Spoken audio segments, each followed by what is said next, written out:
buscar más información en La Voz y en el análisis de Jorge Vázquez. Jorge, muy buenas noches. Buenas noches, María José, ¿qué tal? Encantado. Hola, Jorge. Bueno, estamos recriminando a la justicia una lentitud que la verdad nos pone en tela de juicio que sea medianamente justa. Nos llama la atención, han pasado 8 años, 4 desde que se encontró el cadáver. No sé qué datos hay por ahí después de todos estos años, Jorge. Bueno, pues tenemos, ahora lo veremos todo en el juicio que tenemos por delante, ¿no? Como decías antes, una treintena de medios, 70 peritos entre forenses, antropólogos, Guardia Civil, 24 testigos, 3 acusaciones, más el Ministerio Fiscal, 9 miembros de un jurado. En definitiva, tenemos un cóctel para una semana judicial apasionante que empieza, o que había empezado, mejor dicho, ayer. Como dicen los hechos, se remontan 8 años atrás, no es hasta el 4.º año cuando se encuentra el cuerpo de Manuela Chavero, porque recordemos que inicialmente la investigación se siguió frente al exmarido de esta mujer porque tenían una controversia de índole matrimonial y al parecer el día siguiente a la desaparición tenían un juicio, por tanto todo hacía indicar que podía ser sospechoso de la desaparición de Manuela por esta causa. Imaginémonos el calvario por el que habrá pasado este pobre hombre junto con toda su familia, los hijos, etcétera, como digo, que se le acusaba pues de un asesinato, ¿no? Una desaparición, ¿no? Finalmente las pesquisas se dirigieron frente al hoy acusado, sobre todo por el informe de análisis conductual de conducta de patrón de la Guardia Civil, que concluyó que estábamos ante una personalidad de alguna manera obsesiva, sádico-sexual, compulsiva, ¿no? De alguna manera. Además, eso estaba avalado por 6 testimonios de víctimas que habían tenido relaciones sexuales con esta persona anteriormente y nos narraban este carácter violento, sexualmente hablando, que tenía, como digo, esta persona. Además, se daba la circunstancia de que ambos vivían en la misma calle, separado por apenas unos números, y por tanto le hacía también sospechoso de este crimen. Finalmente se produjo la detención y a partir de aquí pues comenzó un rosario de contradicciones. Primero declaró que no había estado en monasterio el día de los hechos, a pesar de que la geolocalización del móvil decía lo contrario. Segundo, ya nos habló de un accidente en la propia casa sin matizar mucho más, y ya en la reconstrucción de hechos pues matizó que se trató de un accidente, que se cayó de espaldas cuando fue a recoger una cuna, que se golpeó en la zona trasera de la cabeza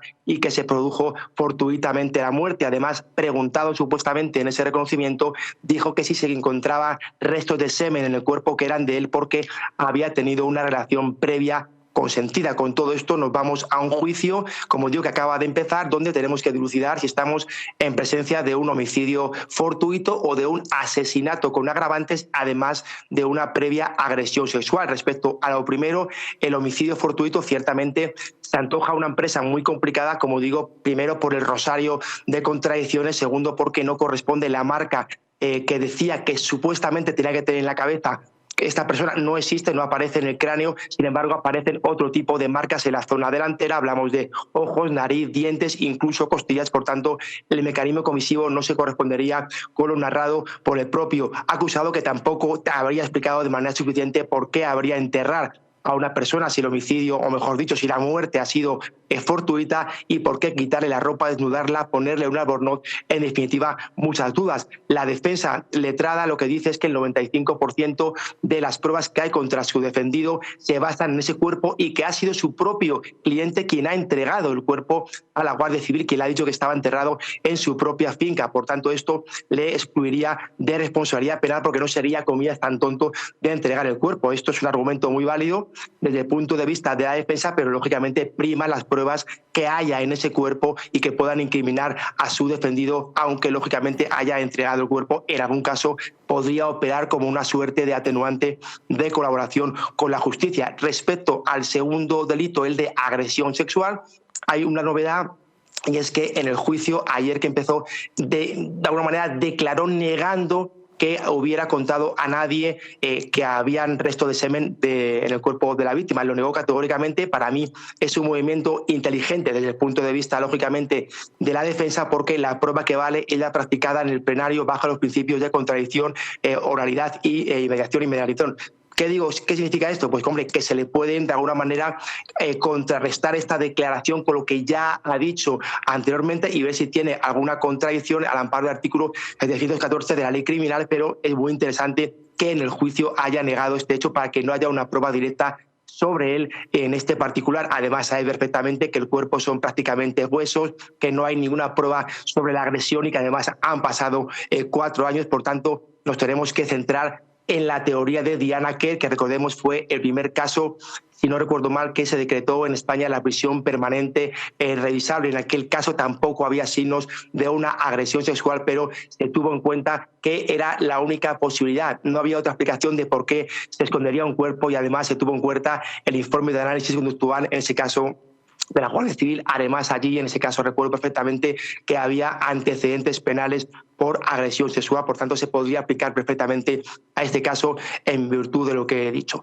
El caballo de batalla en este pleito es si va a haber o no va a haber una prisión permanente revisable. Yo quiero decir aquí una cosa que a lo mejor suena raro, y es que es ciertamente la pena más grave, pero no es lo más interesante, porque esto no es una cadena perpetua y se puede dar perfectamente el caso con la ley en la mano de que tengamos una condena máxima a 25 años por un asesinato con 2 agravantes, se te aplica la pena a mitad superior y tienes una pena de 25 años, como digo, y puedes salir de prisión antes una persona que tenga una condena amplia por una prisión permanente revisable, es decir, que puede que sea una pena más corta en el tiempo de facto, y por tanto lo interesante sí es que se le acabe condenando por agresión sexual, pero sobre todo por la moral de la víctima y de la propia familia. Pues completísimo análisis el de Jorge Vázquez, como es habitual, como nos tiene acostumbrados. Muchísimas gracias.